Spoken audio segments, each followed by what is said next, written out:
Ohtani crushes one deep right field goal. Shohei Ohtani is the first true two-way player to win an MVP award. Perfectly located heater on the outer half. Yes, Babe Ruth was a two-way player nearly a century ago. But in the record books, he only has one MVP and didn't pitch the year he won. Ohtani right center field and gone. So just how historic was the 2021 season for Ohtani? He slugged 46 home runs. Oh, got it, got it, got it! Setting the single-season record for most home runs ever hit by a Japanese player.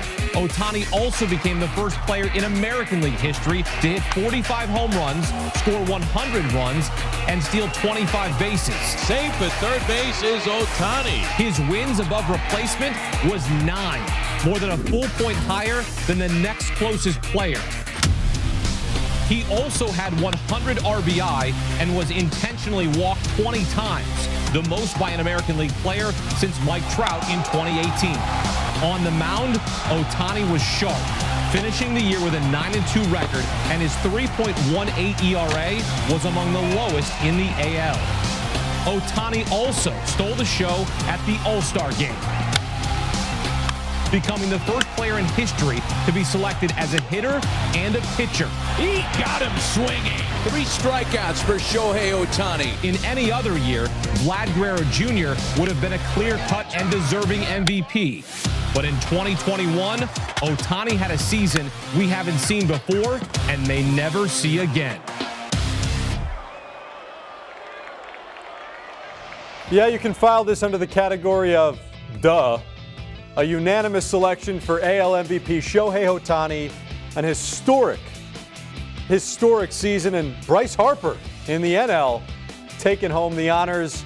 Bryce winning his second MVP, won his first one in 2015 with the Washington Nationals. Bryce Harper, just the 5th player in Major League history to win an MVP for 2 separate teams. 2 extremely deserving players winning the 2021 MVP awards in the respective leagues. And now we bring on our MVP, Jim Bowden, to talk about it all. And Jim, we'll get to Bryce in a second, but we have to start with Shohei. And, this was an obvious one. Everybody knew that he was going to get this. How would you put into context what he was able to accomplish this year? Well, Steve, baseball's never seen a player accomplish what he's accomplished. I mean, it's amazing when you think about his wins above replacement as a hitter was 4.9. His wins above replacement as a pitcher was 4.2. So that's 9.1. So what does that mean? That means if you have a 500 team, 81 and 81, Ohtani makes you a 90-win team. If you're a 91-win team, Ohtani by himself makes you a 100-win team. In baseball, it doesn't happen that way. Sure, in the NFL, when you have a quarterback, or in the NBA, if you have a LeBron James, sure, that happens. But not in baseball, and that's really the impact that Ohtani had.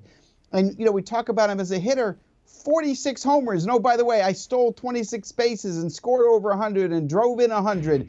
And teams were so scared of me that I got intentionally walked more than anyone in the sport. And, oh, by the way, I also led the league in triples. And on the mound, here comes my slider. Opponents hit 193 against. They hit 087 against my split finger. And, oh, by the way, I throw in the mid-90s. Like, this guy's just done things we've never seen before. I remember growing up hearing my grandfather talk about Babe Ruth and how he did this or that. We've never seen a player in the history of baseball on planet Earth do what he did, both on the mound, at the plate. And not only that, but his makeup and his character matches his talents. I got to meet him at the All-Star game when I was covering it for CBS Sports HQ. And you talk about humble, polite, a good sense of humor. He's the full package, Steve. Before he got over to America, the legend, it almost seemed impossible to live up to, right? He seemed like a superhero, the reports out of Japan. And he came over here, and he was really good. But there was still that question, even going into this season, of is it possible? Will he really be able to be a full-time hitter and a full-time pitcher? Is he going to have to just become that full-time position player? What was the difference this year? Why did that player that everybody talked about in Japan finally come through the way that it did this year? Because he was healthy, Yep. The Tommy John surgery was behind him. That was it. It's the first time he was healthy. You know, it takes a little bit to adjust to pitching here. The baseballs are a little bit different. The size is a little bit different. He had to get used to the batter's eye. That was a factor. Had to get used to the restaurants, the food, the hotels, the transportation, all of that, much different than what he experienced in Japan. But he made the adjustment so quickly. And to answer the first part of that question, yes, he wears a cape. It's just under his uniform. That does make sense. He's the only other Japanese player to win it. To win the MVP was, of course, Ichiro Suzuki. First unanimous AL MVP since Mike Trout won it in 2014. Now the key becomes for the Angels to try and find a way to actually win with two of the best players, maybe the two best players when healthy on the planet. As we shift to the National League, Bryce Harper wins his second MVP, 2015, 2021. And, you know, we saw him get very emotional when he won this award. This was a tough year in a lot of respects, just the way that it started. He got hit in the face early in the season with a pitch. Why do you think this moment meant that much to him? Well, I think part of it was he knew that it was between him and Juan Soto of the Nationals, and he also knows the Nationals didn't step up to pay him because Juan Soto was coming. And so I think he wanted to win the award over the guy that basically replaced him in Washington, a team that, by the way, won a world championship with Juan Soto and without Bryce Harper. So I think that meant a lot to him. Look, I think the writers got it right. I think it was a really close race, neck and neck. I think the one aspect that Bryce Harper separated himself just enough for me over Juan Soto was the fact that he outslugged him by 81 points and he had 27 more extra base hits. And I think that extra quote-unquote damage, that extra power, is what just edged him over the top. But, you know, you look at Juan Soto in the second half, on-base percentage over 52% with an 1164 OPS. I mean, he was just as deserving. But I think, you know, one of the things that really separated Harper, too, for me, his OPS plus was 219. That's 119% better than the average player. I mean, that's like cartoon stuff, right? Totally. He beat Soto in OPS. This is a guy where the WAR was similar in terms of fan graphs. According to Baseball WAR, Soto was a little bit better. But I don't think there's any doubt that Harper was so important to keep in Philadelphia in the race. I don't think they would have been in a pennant race without Bryce Harper. So that aspect of the MVP award, which is the value to the team, I think Harper actually had a little more value to the team than Soto, even though neither one had anyone in the lineup to give them protection.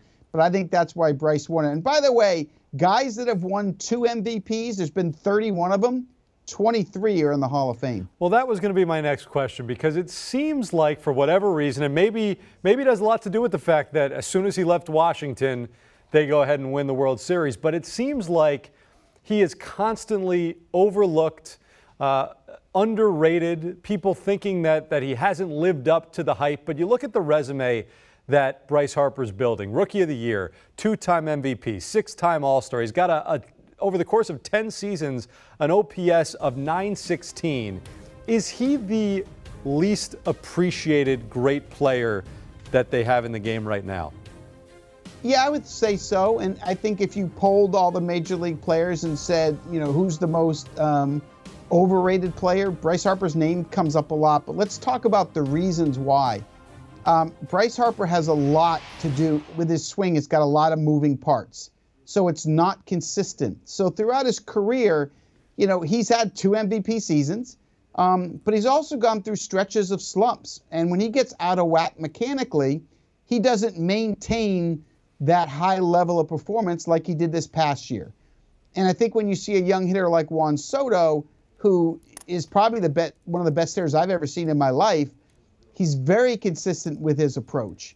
And every time he comes to the plate, it's a quality at bat. And I think that Harper's inconsistencies over his career are the reason why. And it's because he has so many moving parts in his mechanics.